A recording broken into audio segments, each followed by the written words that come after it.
इतरांचं सोडा महाराज, त्याच्या साजऱ्या गोजऱ्या रूपाला पाहून यशोदाच कावरी बावरी व्हायची. एकदा असं घडलं.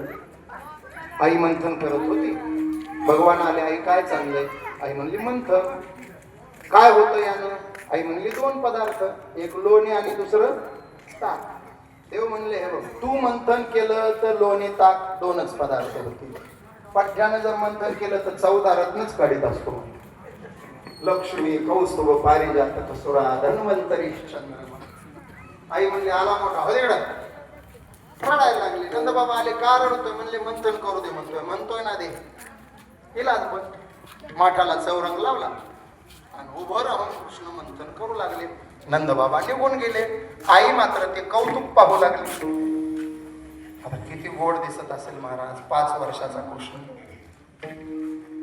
दही मंथन करतोय, हात पुढे मागे होत आहे, छाती लपलप करायला लागली, श्वास फुलून आला. आणि यशोदा असं हनवटीला हात लावून एकटं भगवंताकडे पाहायला लागली. त्याचं नयन मनोहर डोळ्यात साठवायला लागले.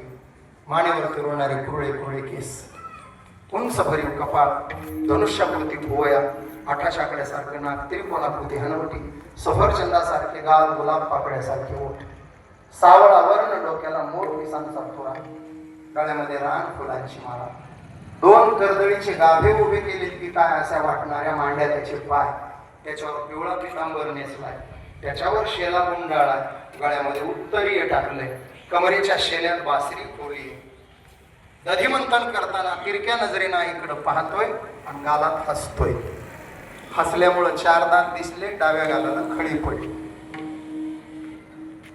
ते नयन मनोहर रूप यशोदा पाहते. घामाघूम झालाय कृष्ण.